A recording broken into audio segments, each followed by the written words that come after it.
Hi future doctors.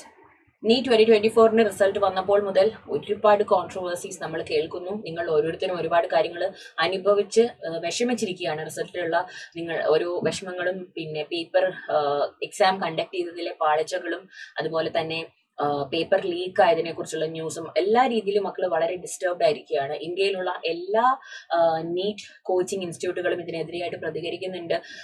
ഒരുപാട് പേര് case file ചെയ്തിട്ടുണ്ടായിരുന്നു. അതുപോലെ സൈലം നിങ്ങൾക്കായിട്ട് വളരെ സീരിയസ് ആയി മാറ്ററിനെ എടുത്ത് കേസൊക്കെ ഫയൽ ചെയ്ത് നമ്മൾ നിയമത്തിന്റെ വഴിയിലൂടെ മുമ്പോട്ട് പോയിരുന്നു. അപ്പോൾ ഇത് നമ്മൾക്ക് ഒരു റെസ്പോൺസ് ആയിട്ട് സുപ്രീം കോടതി ഒരു അപ്ഡേറ്റ് തന്നിരിക്കുകയാണ്.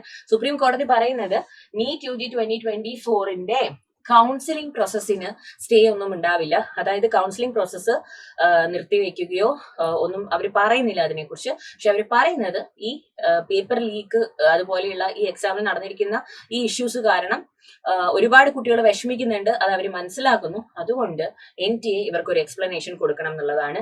അപ്പൊ അതായത് NTA response on paper leak ആണ് ഇവർ ചോദിച്ചിരിക്കുന്നത്. അതുപോലെ ഒരുപാട് പെറ്റീഷൻസ് സുപ്രീം കോടതിയിലേക്ക് പോയിട്ടുണ്ടായിരുന്നു. അപ്പൊ അതെല്ലാം നമ്മുടെ കോർട്ട് കേൾക്കുകയായിരുന്നു. എന്നിട്ടാണ് അവർ ഇതിനെക്കുറിച്ച് പറയുന്നത്. പക്ഷെ ബേസിക്കലി കൗൺസിലിംഗ് പ്രോസസ്സിന് സ്റ്റേ ഉണ്ടാവും എന്നൊക്കെ പറഞ്ഞ ഒരുപാട് ഫേക്ക് ന്യൂസ് ഒക്കെ ഒരുപാട് സോഷ്യൽ മീഡിയയിലൊക്കെ നമ്മൾ കാണുന്നുണ്ടായിരുന്നു. അപ്പൊ മക്കളെ അതിൽ നിന്ന് അലേർട്ട് ചെയ്യാൻ വേണ്ടിയിട്ടാണ് പറഞ്ഞത്. കൗൺസിലിംഗിൽ സ്റ്റേ ഉണ്ടാവില്ല എന്നാണ് സുപ്രീം കോടതി പറയുന്നത്. എന്നാലും നമുക്ക് നോക്കാം. അവര് നമുക്കൊരു ഫീസിബിൾ ആയിട്ടുള്ള സൊല്യൂഷൻ തരണമല്ലോ. ഇത്രയും നമ്മൾ കേസൊക്കെ ഫയൽ ചെയ്ത് കാര്യങ്ങളൊക്കെ മുമ്പോട്ട് കൊണ്ടുപോയതല്ലേ. അപ്പൊ നമുക്ക് എന്താണെങ്കിലും ഒരു ഫീസിബിൾ ആയിട്ടുള്ള സൊല്യൂഷൻ തന്നെ പ്രതീക്ഷിക്കാം. പക്ഷെ എന്താണെങ്കിലും അവർ NTA എക്സ്പ്ലനേഷൻ ചോദിച്ചിട്ടുണ്ട്. നിങ്ങൾക്കറിയാം NTA കഴിഞ്ഞ ദിവസം ഒരു എക്സ്പ്ലനേഷനുമായിട്ട് വന്നിരുന്നു അല്ലെ. അവരൊരു പ്രസ് മീറ്റ് ഒക്കെ നടത്തിയിരുന്നു, ഒരു എക്സ്പ്ലനേഷൻ ഒക്കെ കൊടുത്തിരുന്നു. എന്തുകൊണ്ടാണ് ഇങ്ങനെയുള്ള കാര്യങ്ങൾ നടന്നത് അവർ അന്വേഷിച്ചിട്ടുണ്ടായിരുന്നു. കാര്യങ്ങൾ അവര് ഗ്രേസ് മാർക്ക് കൊടുത്തതിന്റെ കാരണങ്ങൾ, അങ്ങനെ പേപ്പർ ലീക്കിനെ കുറിച്ചുള്ള കാര്യങ്ങളൊക്കെ അവർ പറയുന്നുണ്ട്. അവർ അതൊക്കെ ഡിനൈ ചെയ്തിട്ടുണ്ടായിരുന്നു. അത് ഒട്ടും സാറ്റിസ്ഫാക്ടറി ആയിട്ടുള്ള ഒരു റെസ്പോൺസ് ആയിരുന്നില്ല. അപ്പൊ ഡെഫിനറ്റ് ആയിട്ടും നമ്മൾ ഇതിനെതിരെയും പ്രതികരിച്ചിട്ടുണ്ട്. അപ്പൊ ഡെഫിനറ്റ്ലി നമുക്കൊരു ഫീസിബിൾ സൊല്യൂഷൻ ഉണ്ടാവുമെന്ന് പ്രതീക്ഷിക്കാം. അപ്പൊ സുപ്രീം കോടതിയുടെ വെക്കേഷൻ ബെഞ്ചിലുള്ള justice Vikram Nath and justice Ahsanuddin Amanullah രണ്ടുപേരാണ് ഈ ഒരു നമ്മൾ നോട്ടിഫിക്കേഷൻ നമുക്ക് തന്നിരിക്കുന്നത്. കാരണം ഇവർക്ക് ഈ നീറ്റ് എക്സാമിനേഷൻ ഇത്രയും അഴിമതി നടന്നത് കാരണം ഇത് റദ്ദാക്കണം എന്നൊക്കെ പറഞ്ഞിട്ട് കുറെ പെറ്റീഷൻസ് ലഭിക്കുന്നുണ്ടായിരുന്നു. അപ്പൊ അതിന്റെ റെസ്പോൺസ് ആയിട്ടാണ് ഇവർ പറയുന്നത് കൗൺസിലിംഗ് പ്രോസസ്സിന് സ്റ്റേ ഉണ്ടാവില്ല. But the court listed the matter for consideration on July 8 and sought response from the National Testing Agency. July 8 ഇവര് റെസ്പോൺസ് കൊടുക്കണം എന്നാണ് പറയുന്നത്. ഈ പേപ്പർ ലീക്കിനെ കുറിച്ചും എന്തൊക്കെയാണ് ഈ പരീക്ഷയിൽ നടന്നിട്ടുള്ളതിനെ കുറിച്ചൊക്കെ.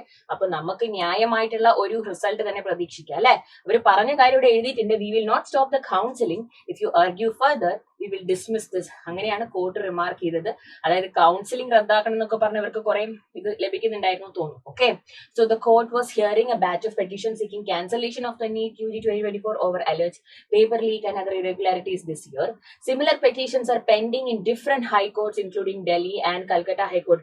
രാജ്യം മുഴുവൻ ഈ ഒരു പരീക്ഷയ്ക്കെതിരെ നമുക്ക് പറയാൻ പറ്റില്ല, ഈ അഴിമതികൾക്കെതിരെ, ഈ പരീക്ഷയിൽ നടന്നിട്ടുള്ള പേപ്പർ ലീക്ക്, വളരെ അൺജസ്റ്റ് ആയിട്ട് കൊടുത്തിരിക്കുന്ന ഈ ഗ്രേസ് മാർക്സ്, ഇതിനെക്കുറിച്ചൊക്കെ ഒരുപാട് എക്സാം സെന്ററുകളിൽ കുട്ടികൾക്ക് കറക്റ്റ് സമയത്ത് പരീക്ഷ പേപ്പർ കൊടുക്കാത്ത റോങ് ലാക്ക്. കഴിഞ്ഞ ദിവസം ഞാനൊരു ന്യൂസ് കാണുമായിരുന്നു. ഒരു എക്സാം സെന്ററിൽ ഒരു ബാച്ച് ഓഫ് സ്റ്റുഡൻസിന് മുഴുവൻ കൊടുത്തത് ഹിന്ദി മീഡിയത്തിലുള്ള കുട്ടികൾക്ക് ലഭിച്ചത് ഇംഗ്ലീഷ് പേപ്പറും ആൻസർ ബുക്ക്ലെറ്റും, ആൻഡ് ഇംഗ്ലീഷ് മീഡിയത്തിലുള്ള കുട്ടികൾക്ക് ലഭിച്ചത് ഹിന്ദി ആൻസർ ബുക്ക്ലെറ്റും ആയിരുന്നു. അങ്ങനെ ആ കുട്ടികൾ വളരെ ബുദ്ധിമുട്ടി പരീക്ഷ എഴുതാൻ, ഞങ്ങൾക്ക് ഇതിൽ എഴുതാൻ പറ്റില്ല എന്ന് പറഞ്ഞിട്ട് ലാസ്റ്റ് അവരുടെ സമയം മുഴുവൻ നഷ്ടപ്പെടുത്തി അവർക്ക് വീണ്ടും ക്വസ്റ്റ്യൻ പേപ്പർ മാറ്റി കൊടുക്കുകയുണ്ടായി. അപ്പൊ അങ്ങനെയൊക്കെ ഒരുപാട് ഇഷ്യൂസ് ഇതിൽ നടന്നിട്ടുണ്ട്. അപ്പൊ നമ്മൾക്ക് ഡെഫിനറ്റ്ലി സുപ്രീം കോടതി ഇതിൽ ഇടപെട്ടിരിക്കുന്നത് കാരണം നമുക്കൊരു നല്ലൊരു റെസ്പോൺസ് തന്നെ പ്രതീക്ഷിക്കാം. ഓക്കെ, പക്ഷേ കൗൺസിലിംഗ് പ്രോസസ്സിനുള്ള കാര്യങ്ങൾ മക്കൾ ഇനി ചെയ്യേണ്ടത്, നിങ്ങളുടെ കൗൺസിലിംഗിന് ആവശ്യമായിട്ടുള്ള നിങ്ങളുടെ കാറ്റഗറി സർട്ടിഫിക്കറ്റ്, നിങ്ങളുടെ ബാക്കി ഡോക്യുമെന്റ്സ് എല്ലാം റെഡിയാക്കി വെക്കുക. നമുക്ക് കേസുകളും കാര്യങ്ങളൊക്കെ അതിന്റെ വഴിക്ക് ഒരു സൈഡിൽ പോകും. അതിനൊരു കറക്റ്റ് വിധി നമുക്ക് ഉണ്ടാകും. ഒരു നീതിപരമായ ഒരു തീരുമാനം ഉണ്ടാവും തന്നെ നമുക്ക് പ്രതീക്ഷിക്കാം.